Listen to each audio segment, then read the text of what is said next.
Hello dear aspirants, આપ સર્વેનું અમારી YouTube channel game changing સાયકોલોજીમાં હાર્દિક સ્વાગત છે. આજના વિડીયોમાં આપણે પ્રોબેશન ઓફિસર, ચીફ ઓફિસર તેમજ અન્ય કેટલીક સરકારી પરીક્ષાઓ માટે સમાજશાસ્ત્ર એટલે કે સોશિયોલોજી સબ્જેક્ટ અગત્યનો છે અને જે વિદ્યાર્થીઓ બેચલર ઇન સોશિયોલોજી અને માસ્ટર ઇન સોશિયોલોજી સાથે સંકળાયેલા છે તો એમને માટે પણ આ વિડીયોઝ અગત્યના છે. અને આપ સૌ જાણો છો એ પ્રમાણે દેટ પ્રોબેશન ઓફિસરનો જે નવો સિલેબસ ડિક્લેર કરવામાં આવ્યો છે તો એ અંતર્ગત 33 માર્ક્સ જેટલું વેટેજ આ સબ્જેક્ટને આપવામાં આવ્યું છે અને એ અંતર્ગત આપણે સામાજિકરણનો અર્થ અને પ્રક્રિયા એ ચેપ્ટરની ચર્ચા કરી રહ્યા છે. તો તમે અગાઉના વિડીયોઝ જોયા ન હોય તો પ્લેલિસ્ટમાં જઈને એ વિડીયોઝ પણ ચેક કરી લેશો. અગાઉના વિડીયોમાં આપણે સામાજિકીકરણ એટલે શું, સાથે સાથે સંઘર્ષ, કોમ્પિટિશન એટલે કે સ્પર્ધા અને સહકાર એટલે કે કોઓપરેશન કરવું એના પ્રકારો જોયા હતા. સાથે સાથે અગાઉના વિડીયોમાં આપણે જે પરિવર્તન આવે છે એ અંગે ડિસ્કશન કર્યું હતું. ઓકે, સામાજિક આંતરક્રિયા, તેના પ્રકારો, તેના લક્ષણો, એ બધી જ વસ્તુઓની ડિટેલમાં ચર્ચા કરી હતી. હવે આજે એક નવા ટોપિક સામાજિક પરિવર્તન એટલે કે સોશિયલ ચેન્જ એટલે શું, આ ચેપ્ટરના જે આખરી ટોપિક છે સામાજિક પરિવર્તન એટલે કે સોશિયલ ચેન્જ, તો એ વિષયની ચર્ચા કરવાના છે. સાથે સાથે તેની વ્યાખ્યા, કેટલા પ્રકારો હોય છે અને એના લક્ષણો શું છે તો એ અંગે આજે આપણે ડિટેલમાં અભ્યાસ કરીશું. તો સૌપ્રથમ આપણે જોઈએ સામાજિક પરિવર્તન એટલે કે સોશિયલ ચેન્જ. તો માનવી હંમેશા પરિવર્તન ઝંખે છે. ઓકે, પરિવર્તન એ જ સંસારનો નિયમ છે. તો દરેક માનવી હંમેશા પરિવર્તન એટલે કે ચેન્જીસ આવે એવું ઈચ્છે છે. કેવળ માનવ સમાજ જ નહીં, કુદરત પણ સ્થિર નથી. ઓકે, માનવ સમાજની તો આપણે વાત જ ક્યાં કરીએ, પણ કુદરત પણ ત્યાં સ્થિર નથી, એમાં પણ પરિવર્તન છે. પરિવર્તનની પ્રક્રિયા અવિરતપણે ચાલે છે, મતલબ કે કન્ટિન્યુઅસલી આજે પરિવર્તન છે, ચેન્જીસ છે, એ અંગેની જે પ્રક્રિયા છે, મેથડ છે, એ ચાલે છે. સાતત્ય અને પરિવર્તન એક પ્રત્યેક સમાજનું લક્ષણ છે. પ્રત્યેક સમાજ પરિવર્તનની સતત પ્રક્રિયામાંથી પસાર થતો રહે છે. દરેક સમાજ જે પરિવર્તન એટલે કે ચેન્જીસની પ્રક્રિયા છે, મેથડ છે, પ્રોસેસ છે, એમાંથી પસાર થતો રહે છે. કોઈ સમાજ સંપૂર્ણપણે સ્થિર હોતો નથી. વ્યક્તિ વચ્ચેના સંબંધો, તેનાથી રચાતી જૂથ રચના, ધ્યેયો, દરજ્જો અને ભૂમિકા, ધોરણો, મૂલ્યો જેવા સમાજના રચનાતંત્રીય ભાગોમાં થતા ફેરફારને સામાજિક પરિવર્તન કહેવાય છે. તો તમને અહીંયા કોમન ડેફિનેશન આપી છે, વોટ ઇઝ સોશિયલ ચેન્જ. તો જ્યારે વ્યક્તિ વચ્ચેના સંબંધો જે છે એટલે કે કોઈ એક વ્યક્તિના બીજી વ્યક્તિ સાથે સંબંધ અથવા તો એક વ્યક્તિના એકથી વધારે વ્યક્તિઓ વચ્ચેના સંબંધો, એમાંથી રચાતી જે જૂથ રચના છે એટલે કે એમાંથી જે ગ્રુપની રચના થાય છે, જે ધ્યેયો, દરજ્જો અને ભૂમિકા એટલે કે એમને જે પ્લે કરવાના રોલ્સ છે એના ધોરણો એટલે કે સ્ટેન્ડર્ડ્સ, મૂલ્યો, એથિક્સ, વેલ્યુઝ, એ બધા સમાજના રચનાતંત્રીય ભાગમાં જ્યારે ફેરફારો આવે છે તો ત્યારે આપણે એને સામાજિક પરિવર્તન તરીકે ઓળખીએ છીએ.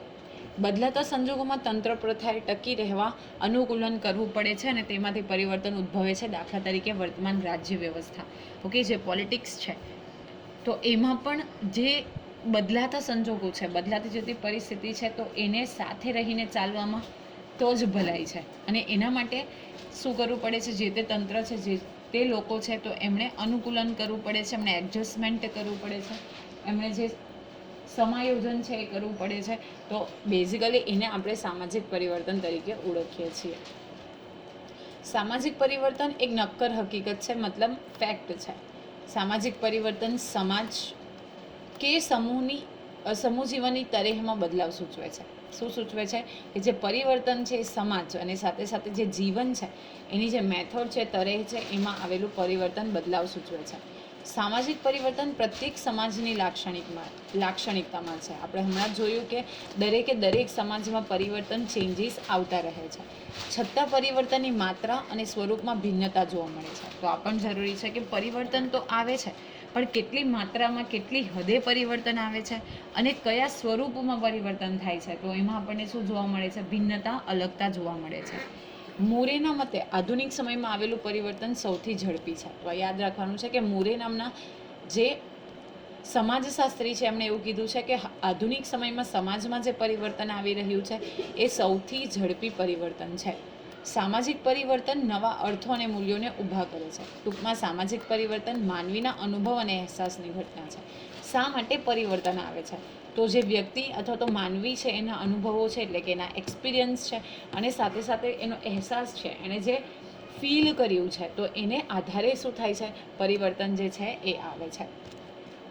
હવે આપણે સામાજિક પરિવર્તનની વ્યાખ્યા જોઈએ તો ડેવિસના મતે સામાજિક સંગઠન એટલે કે સામાજિક રચનાતંત્ર અને કાર્યમાં આવતું પરિવર્તન એટલે કે સામાજિક પરિવર્તન. દાખલા તરીકે સંયુક્ત કુટુંબમાંથી વિભક્ત કુટુંબ શું છે કે સમાજની રચના અને સાથે સાથે જે કાર્યમાં આવતું પરિવર્તન છે તો એને આપણે સામાજિક પરિવર્તન કહીએ છીએ. ફોર એક્ઝામ્પલ, જો આપણે થોડા સમય પહેલાંની વાત કરીએ તો સંયુક્ત કુટુંબ એટલે કે જોઈન્ટ ફેમિલી સિસ્ટમની પ્રણાલી હતી, પરંતુ ધીમે ધીમે જ્યારે સમાજની રચનાતંત્રમાં ફેરફાર આવે છે, એના કાર્યમાં ફેરફાર આવે છે, તો એને અનુલક્ષીને હવે એ સંયુક્ત કુટુંબમાંથી કેવા કુટુંબો બન્યા છે તો વિભક્ત કુટુંબ બન્યા છે, એટલે કે કુટુંબો જે છે એ નાના બન્યા છે. ઓકે, જે જોઈન્ટ ફેમિલીઝ હતા, સંયુક્ત કુટુંબ હતા, એમાંથી હવે વિભક્ત કુટુંબની જે ડેફિનેશન છે, વિભક્ત કુટુંબનો જે કોન્સેપ્ટ છે એ આવ્યો છે. નેક્સ્ટ ડેફિનેશન આપી છે મેકાઈવર અને પેજ. તો મેકાઈવર અને પેજ આ અંગેની ડેફિનેશન આપતા કહે છે કે સામાજિક સંબંધોના ગુંફનમાં આવતું પરિવર્તન એટલે કે સામાજિક પરિવર્તન. તો આપણને યાદ રાખવાનું છે કે મેકાઈવર અને પેજ શું કહે છે તો એમના મતે જે સામાજિક સંબંધો છે તો એના ગુંફનમાં એટલે કે સામાજિક સંબંધોમાં જે ફેરફાર આવે છે તો એને આપણે શું કહી શકીએ છીએ, સામાજિક પરિવર્તન તરીકે ઓળખી શકીએ છીએ યા તો ઓળખીએ છીએ. જોહન્સના મતે સામાજિક રચનાતંત્રમાં તેમજ મૂલ્યો, માન્યતા, વલણોમાં આવતું પરિવર્તન. ઓકે, સમાજના જે રચનાતંત્ર છે એના મૂલ્યો, એની માન્યતા અને એના વલણો એટલે કે એના જે વેલ્યુઝ છે એની માન્યતા એટલે કે બિલીફ્સ, એના વલણો એટલે કે એટીટ્યૂડમાં જે પરિવર્તન આવે છે તો એને આપણે સામાજિક પરિવર્તન તરીકે ઓળખીએ છીએ. આ વ્યાખ્યા જોન્સે આપી છે. ફોર એક્ઝામ્પલ, ભારતમાં બિન સાંપ્રદાયિક મૂલ્યોનો ફેલાવો. બિન સાંપ્રદાયિક મતલબ કોઈ પણ ધર્મ નથી, દરેક વ્યક્તિ જે ચાહે એ ધર્મનું આચરણ કરી શકે છે, જે ધર્મ ચાહે એ ધર્મને શું કરી શકે છે તો ફોલો કરી શકે છે. તો બેઝિકલી એ મૂલ્યોનો જે ફેલાવો થયો છે તો એને જોહન્સ જે છે એ સામાજિક રચનાતંત્રમાં આવતું પરિવર્તન તરીકે ઓળખાવે છે. હવે આપણે સામાજિક પરિવર્તનના લક્ષણો જોઈએ. તો વ્યાખ્યાઓ તો આપણે જોઈ, પરંતુ સામાજિક પરિવર્તનના અર્થને વધુ સ્પષ્ટ કરવા માટે આપણે થોડાક લક્ષણોની ચર્ચા કરીએ. તો કયા કયા લક્ષણો જે છે એ આની સાથે સંકળાયેલા છે? તો ફર્સ્ટ નંબર જે છે એ સામાજિક પરિવર્તન એ સામાજિક પ્રક્રિયા છે. કેવી પ્રક્રિયા છે? સામાજિક પ્રક્રિયા છે. તો સામાજિક પરિવર્તન એક નિરંતર ચાલુ રહેતી પ્રક્રિયા છે, કન્ટિન્યુઅસલી ચાલુ રહેતી એક પ્રક્રિયા છે, એટલે કે હંમેશા નિરંતર ચાલતી રહેતી પ્રક્રિયા છે. શું? તો સામાજિક પરિવર્તન. તે પ્રત્યેક સમાજનું સહજ લક્ષણ છે. This is a very common characteristic factor of each and every society. સામાજિક આંતરક્રિયા તેમાંથી ઉદ્ભવતા સંબંધો અને તેના પરિણામે રચાતી સામાજિક વ્યવસ્થાઓ સતત પરિવર્તનની પ્રક્રિયા અનુભવે છે. આમ સામાજિક પરિવર્તન એ પ્રક્રિયા છે. હવે સામાજિક આંતરક્રિયામાંથી જે સંબંધો ઉદ્ભવે છે અને એ સંબંધોને કારણે જે સામાજિક વ્યવસ્થાઓ રચાય છે તો એમાં શું થાય છે, હર હંમેશને માટે પરિવર્તન આવતું રહે છે. અને એટલા માટે એવું કહી શકાય કે સામાજિક પરિવર્તન એક શું છે? પ્રક્રિયા છે. નેક્સ્ટ છે સામાજિક પરિવર્તન એ સાર્વત્રિક પ્રક્રિયા છે, એટલે કે દરેક જગ્યા ઉપર જોવા મળતી પ્રક્રિયા છે. પરિવર્તન પ્રત્યેક સમાજનું સહજ સ્વાભાવિક લક્ષણ છે, એટલે કે this is a very common basic characteristic. સામાજિક પરિવર્તન કોઈ ચોક્કસ સમાજ પૂરતું મર્યાદિત નથી, તે પ્રત્યેક સમાજમાં જોવા મળે છે. હવે એવું નથી કે પરિવર્તન કોઈ એક સમાજમાં જોવા મળે, રાઈટ? એ પ્રત્યેક સમાજમાં જોવા મળે છે. પછી તે આદિવાસી સમાજ હોય કે વિકસિત સમાજ, એટલે કે દરેક સોસાયટી, દરેક સમાજમાં આપણે સામાજિક પરિવર્તનને જોઈ શકીએ છીએ. આમ સામાજિક પરિવર્તન એક સાર્વત્રિક પ્રક્રિયા છે એમ કહી શકાય. કેવી છે? યુનિવર્સલ પ્રોસેસ છે એવું આપણે કહી શકીએ. દાખલા તરીકે પ્રાચીન યુગમાં તેમજ આધુનિક યુગમાં આવેલું પરિવર્તન. તો પ્રાચીન યુગમાં પણ પરિવર્તન આવ્યું હતું. જેમ આપણે આદિમાનવની વાત કરીએ તો ઇન ધ બિગિનિંગ ફેઝ એ લોકો પાસે એટલી અન્ડરસ્ટેન્ડિંગ લેવલ નહીં હતું જેથી કરીને તેઓ ખેતી કરી શકે. Right? Understanding level in sense કે ધીરે ધીરે જેમ અનુભવો થાય છે એમ તેમ ખેતી કરતા શીખે છે, પૈંડું બનાવતા શીખે છે. અને આજે તમે જોઈ શકો છો કે આધુનિક યુગમાં ડે બાય ડે કેટલી હદે ટેકનોલોજીના ઉપયોગથી આપણે પરિવર્તન જે છે એ જોઈ શકીએ છીએ. તો પ્રાચીન યુગમાં પણ પરિવર્તન આવ્યું હતું અને સાથે સાથે આધુનિક યુગમાં પણ આપણે એક ફ્રેઝ ઓફ એરિયામાં આપણે શું જોઈ શકીએ છીએ તો પરિવર્તન જે છે એ જોઈ શકીએ છીએ. નેક્સ્ટ લક્ષણ છે સામાજિક પરિવર્તન રચના તંત્રમાં પરિવર્તન સૂચવે છે. જે સ્ટ્રક્ચર છે, રચના છે, તો એનામાં પણ પરિવર્તન સૂચવે છે. સામાજિક પરિવર્તનની પ્રક્રિયા સામાજિક રચના તંત્રમાં ફેરફાર સૂચવે છે. એટલે કે ધ્યેયો, ધોરણો, દરજ્જા, ભૂમિકા, મૂલ્યો જેવા ભાગોમાં પરિવર્તન સૂચવે છે. ઓકે, શું છે ધ્યેય છે એટલે કે આપણા એમ્સ છે, ગોલ્સ છે, ધોરણ છે, સ્ટેન્ડર્ડ્સ છે, આપણો જે દરજ્જો એટલે કે સ્ટેટસ છે, અને સાથે સાથે આપણે જે હદે રોલ પ્લે કરવાનું છે, તો એમાં પણ સંભાવ શું સૂચવે છે? પરિવર્તન. દાખલા તરીકે રાજાશાહી વ્યવસ્થામાંથી ભારતની લોકશાહી વ્યવસ્થા. તો આપ સૌ જાણો છો એ પ્રમાણે સૌથી પહેલાં આપણે ત્યાં રાજાશાહી હતી, એટલે કે kings were ruled on particular region. પણ હવે ભારતની જે લોકશાહી વ્યવસ્થા છે, એટલે કે લોકો દ્વારા લોકો માટે, લોકો દ્વારા જે શાસન ચલાવવામાં આવે છે, તો એ લોકશાહી છે. ભારતનો જે વોટર છે, મતદાતા, એ સેન્ટરમાં છે, અને જે ગવર્મેન્ટ છે એ રૂલ કરે છે. તો રાજાશાહી વ્યવસ્થામાંથી જે લોકશાહી વ્યવસ્થા બની, તો એ શું છે? રચના તંત્રમાં પરિવર્તન સૂચવે છે. કારણ કે જો આપણે રાજાશાહીની વાત કરીએ તો કોઈ એક રાજ્યનો વહીવટ એ રાજાના હાથમાં હતો, તો એમાં જ પૂરું પરિવર્તન આવી જાય છે, અને ભારત હવે લોકશાહી દેશ બન્યો છે. હવે આપણે જોઈએ સામાજિક પરિવર્તન કાર્યોમાં પરિવર્તન સૂચવે છે. નેક્સ્ટ ટોપિક જે છે એ, તો સામાજિક પરિવર્તન રચના તંત્રની જેમ કાર્યમાં પણ પરિવર્તન સૂચવે છે. એટલે કે સમાજની વ્યવસ્થાના કાર્યો બદલાય છે. જે કાર્યો છે સમાજના, તો એમાં પણ પરિવર્તન સૂચવે છે. ફોર એક્ઝામ્પલ, પહેલાં કુટુંબ સભ્યોનું મનોરંજન કરતું હતું, હવે તે ટીવી, ફિલ્મોએ લીધું છે. રાજ્ય માત્ર નાગરિકની સલામતી જ નહીં પરંતુ કલ્યાણ માટે પણ કાર્ય કરતું થયું છે. હવે જે કુટુંબ હતું પહેલાં, એ જ સભ્યોનું જાતે મનોરંજન કરતું હતું. લોકલ વસ્તુ જે હતી એનાથી એન્ટરટેનમેન્ટ મીડિયમ્સ તરીકે યુઝ થતા હતા, પરંતુ એ જે સ્થાન છે આજે કોણે લીધું છે? ટીવી અથવા ફિલ્મ. એટલે કે જે કાર્ય આવ્યું છે, તો એમાં પણ પરિવર્તન છે. નેક્સ્ટ છે સામાજિક પરિવર્તન સ્વયંજનિત અને આયોજિત પ્રક્રિયા છે. તો આપણે સૌ જાણીએ છીએ પરિવર્તન સમાજનું સહજ લક્ષણ છે. તેથી તે સ્વયંજનિત એટલે કે દરેક વ્યક્તિ સાથે કનેક્ટેડ પ્રક્રિયા છે. તંત્ર પ્રથાને ટકાવી રાખવા માટે અનુકૂલન સાધે છે. તેથી સ્વાભાવિક પરિવર્તન નીપજે જે સ્વયંજનિત છે, સ્વયં સ્ફુરેલું છે.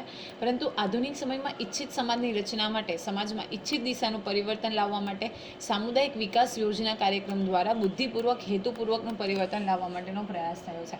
તો આ પણ અગત્યનું છે કે જો આપણે ચોક્કસ દિશામાં પરિવર્તન લાવવા માંગીએ છીએ, ચોક્કસ સમુદાયના વિકાસ માટે પરિવર્તન લાવવા માંગીએ છીએ, તો એ કાર્યક્રમ આપણે કેવી રીતે કરવામાં આવે? બુદ્ધિપૂર્વક અને હેતુપૂર્વક પરિવર્તન લાવવા માટેના પ્રયાસો કરવામાં આવે છે, જેને આપણે આયોજિત પરિવર્તન કહી શકીએ. હવે આપણી પાસે ચોક્કસ ગોલ છે, અને એ માટે આપણે જે પરિવર્તન કરીએ છીએ, ચેન્જીસ કરીએ છીએ, તો એને આપણે આયોજિત પરિવર્તન તરીકે ઓળખી શકીએ. આમ પરિવર્તન સ્વયંજનિત અને આયોજિત પ્રક્રિયા છે. દાખલા તરીકે વસ્તી નિયંત્રણ માટે વસ્તી નીતિ, તેમાં લગ્ન વય 18 છોકરીઓ માટે 18 અને છોકરાઓ માટે 21 વર્ષ ફરજિયાત કરવી. તો વસ્તી નીતિના નિયંત્રણ માટે આપણે જે વસ્તી નીતિ ઘડી, તો એમાં જ આપણે ચેન્જ લાવીશું. તો એ શું છે? વસ્તીને કંટ્રોલ કરવી, એ આપણું આયોજિત પરિવર્તન છે. ઓકે, આયોજન છે, તો એના માટે આપણે જે પરિવર્તન કરીએ છીએ, તો એને આપણે આયોજિત પરિવર્તન તરીકે ઓળખીએ છીએ. નેક્સ્ટ છે સામાજિક પરિવર્તનનું સ્વરૂપ. તો સામાજિક પરિવર્તનને સમજવા માટે પરિવર્તનનું સ્વરૂપ, તેની લાક્ષણિકતા, પરસ્પર સંબંધો અને સ્વરૂપોની અભિવ્યક્તિમાંથી નિપજતા પરિણામો વિશે યોગ્ય સમજ મેળવવી પડે, તો આપણે સમજી શકીએ. તો સૌપ્રથમ છે ઉત્ક્રાંતિ સ્વરૂપનું રેખીય પરિવર્તન. તો જે પરિવર્તન સતત એક જ દિશામાં, લગભગ સીધી રીતે, પરંતુ ઊંચે અને ઊંચેની લીટીમાં જતું હોય, તો તેને આપણે ઉત્ક્રાંતિનું રેખીય અથવા તો ઉત્ક્રાંતિ સ્વરૂપનું પરિવર્તન કહી શકીએ છીએ. જો શું છે? એ સતત એક જ દિશામાં અને લગભગ સીધી પરંતુ ઊંચે અને ઊંચી લીટીમાં જતું હોય, એટલે કે ક્રમશઃ એમાં વધારો ને વધારો થતું હોય, તો એને આપણે ઉત્ક્રાંતિ સ્વરૂપનું અથવા તો રેખીય પરિવર્તન તરીકે ઓળખીએ છીએ. રેખીય એટલે કહેવામાં આવે છે કે તે સીધી રેખામાં થતું હોય છે. આવા પરિવર્તનમાં યંત્રાત્મક અને વૈજ્ઞાનિક વિકાસ વગેરે દ્વારા થતા પરિવર્તનનો સમાવેશ થાય છે. જ્યારે યંત્ર એટલે કે જ્યારે ટેકનિક્સ, મશીન્સમાં પરિવર્તન આવે છે, અને જે વૈજ્ઞાનિક વિકાસ થાય છે, તો એવા પરિવર્તનને આપણે ઉત્ક્રાંતિ સ્વરૂપનું રેખીય પરિવર્તન કહી શકીએ છીએ. આવા પરિવર્તનોમાં એક ધાર્યો વિકાસ સીધી લીટીમાં ઉપર જતો હોય એ રીતે થાય છે. દાખલા તરીકે આદિમ સમાજમાંથી કૃષક સમાજ, પછી ઔદ્યોગિક સમાજ, તેમજ વર્તમાન સમયનો માહિતી સમાજ, એ રીતે દર્શાવી શકાય. જો આદિમ સમાજ એ પહેલાં કૃષક હતો એટલે કે ખેડૂત હતો, પછી શું થાય છે? ઔદ્યોગિક એટલે કે એમાં પરિવર્તન આવે છે, એમાં વિકાસ થાય છે. ઓકે, પ્લસ હવેનો સમય જે છે માહિતીનો સમાજ, તો તમે જોઈ શકો કે ડે બાય ડે એમાં શું આવે છે? પરિવર્તન આવે છે, અને ગ્રાફ જે છે એ હંમેશા ઉપર ને ઉપર જ જાય છે. તો એને આપણે ઉત્ક્રાંતિ સ્વરૂપનું રેખીય પરિવર્તન તરીકે ઓળખાવી શકીએ. નેક્સ્ટ છે આરોહ અવરોહ સ્વરૂપનું પરિવર્તન. તો એક દિશામાં કદી ઉપર જતું અને કદી નીચે જતું, પરંતુ એકંદરે વિકાસ કરાવતું પરિવર્તન એટલે કે આરોહ અવરોહ સ્વરૂપનું પરિવર્તન. શું થાય છે કે ક્યારેક ક્યારેક સીધું ઉપર ઉપર જ જાય છે અને ક્યારેક ક્યારેક શું થાય છે, નીચે નીચે આવે છે. તો એને આપણે આરોહ અવરોહ સ્વરૂપનું પરિવર્તન કહી શકીએ. ફોર એક્ઝામ્પલ, ભારતમાં રાજા રજવાડા હતા ત્યારે કેટલીક જ્ઞાતિઓ આર્થિક રીતે ઉચ્ચ દરજ્જો ધરાવતી હતી. કાળક્રમે શિક્ષણ, કુશળતા વગેરેની માંગ વધતા એમનું સ્થાન નિમ્ન થયું. પછી એ જ્ઞાતિમાં શિક્ષણ, કુશળતા, ઉદ્યોગ, સાહસિકતા વગેરે વધતા એ જ્ઞાતિઓનો દરજ્જો ઊંચો ગયો અને એ રીતે સમાજમાં આરોહ અવરોહ જોવા મળે છે. અને તેજી અને મંદી પણ એનું જ ઉદાહરણ છે. જુઓ શું છે કે રજવાડો હતા ત્યારે એ કન્ટિન્યુઅસ ઉપર હતું. ધીમે ધીમે શું થાય છે કે કાળક્રમે શિક્ષણ અને કુશળતાની માંગ વધે છે, તો એનું સ્થાન ફરી નિમ્ન એટલે કે નીચે આવી ગયું. ફરીથી એ જ સમાજમાં શું થાય છે કે શિક્ષણનું સ્થાન વધે છે, તો ફરીથી એમની જે પોઝિશન હતી એ કેવી થઈ ગઈ, ઉપર. તો આરોહ અવરોહ અપ એન્ડ ડાઉન જ્યારે જોઈ શકીએ છીએ તો એને આપણે આરોહ અવરોહ પ્રકારનું સ્વરૂપ. ફોર એક્ઝામ્પલ, પહેલાં કોઈક તેજી હોય, પછી મંદી આવે, ફરી તેજી આવે, ફરી મંદી આવે, ફરી તેજી આવે. તો આ આરોહ અવરોહ પ્રકારનું પરિવર્તન છે. નેક્સ્ટ છે ચક્રીય સ્વરૂપનું પરિવર્તન. તો પાણીના તરંગ જેવું ઊંચે નીચે હિલોડા લેતું કે ચક્રની જેમ જ્યાંથી શરૂ થાય તે જ સ્થિતિ પાછી આવે, તો તે સ્વરૂપના પરિવર્તનને ચક્રીય સ્વરૂપનું પરિવર્તન. જ્યાંથી સ્ટાર્ટ થયું છે, ઓકે, અહીંયાથી ફોર એક્ઝામ્પલ હું વર્તુળ દોરવાનું ચાલુ કરું છું અને ફરીથી હું અહીંયા જ ફ્રેઝ ઉપર પહોંચું છું. તો અહીંયા પણ માનો કે અહીંયાથી કોઈક વસ્તુ સ્ટાર્ટ થાય છે અને ફરીથી અહીંયા જ આવે, તો એને આપણે ચક્રીય સ્વરૂપનું પરિવર્તન કહી શકાય. કુદરત અને સમાજમાં ઘણી ઘટનાઓ આ પ્રકારે ઉપર નીચે આવતી રહે છે, પરંતુ તેની આગળ જવાની દિશા એક જ સપાટી પર રહે છે, તે ઉધ્વગામી નથી. ઓકે, ફરે તો છે, પરિવર્તન આવે છે, પરંતુ એક જ સપાટી પર રહે છે. એને ઉધ્વગામી એટલે કે ઉપરની દિશા તરફ એનું કોઈ પરિવર્તન નથી થતું. દાખલા તરીકે ઋતુચક્ર શિયાળાથી શરૂ થાય છે, ફરી ઉનાળો આવે છે, ફરી ચોમાસું આવે છે, ફરી શિયાળો આવે છે. તો શિયાળાથી સ્ટાર્ટ થાય છે અને શિયાળા ઉપર આવે છે. માનો કે ચોમાસાથી સ્ટાર્ટ થાય છે, તો ચોમાસું, શિયાળો, ઉનાળો અને ચોમાસું. તો જે ચક્રીય રીતે જે સિઝન છે એ ચાલતી રહે છે. તો આ ઋતુચક્ર જે છે એ ચક્રીય સ્વરૂપનું પરિવર્તન છે. એવી જ રીતે ફેશન અને મૂલ્યોમાં આવતા પરિવર્તનનો પણ આમાં સમાવેશ થાય છે. તે ઘણા વિચારકો માનવ સંસ્કૃતિના ઉદ્ભવ, વિકાસ અને પતનને પણ આ સ્વરૂપમાં લે છે કે પહેલાં ઉદ્ભવ થયો, ઓકે, પછી વિકાસ થયો અને પછી એનું પરિવર્તન થશે. ફરીથી કોઈ કે એક વસ્તુ આવશે જેનો ઉદ્ભવ થશે, એનો વિકાસ થશે અને એનું પતન થશે. ટૂંકમાં આ સ્વરૂપનું પરિવર્તન ઘડિયાળના કાંટાની જેમ ચાલતું હોય છે. ઓકે, સમય ફ્રેઝ બદલાતા એમાં પણ પરિવર્તન જે છે એ આવતું જાય છે. તો આશા રાખું છું કે આજના વિડીયોમાં બેઝિકલી આપણે જે સામાજિક પરિવર્તન, એના લક્ષણો, એની વ્યાખ્યા, ઓકે, એના પ્રકારો, ઉત્ક્રાંતિ સ્વરૂપનું રેખીય પરિવર્તન, પછી આરોહ અવરોહ સ્વરૂપનું પરિવર્તન અને ચક્રીય સ્વરૂપનું પરિવર્તન એ વિશે ડિસ્કશન કર્યું. એમાં તમને સમજ પડી હશે. વિડીયો પસંદ પડે તો વિડીયોને લાઇક કરી અને શેર કરવાનું ભૂલશો નહીં. અને આવા જ વધુ વિડીયોની અપડેટ્સ મેળવવા માટે તમે અમારી યુટ્યુબ ચેનલ ગેમ ચેન્જિંગ સાયકોલોજીને સબસ્ક્રાઈબ પણ કરી શકો છો. Thank you for watching the video. Have a nice day.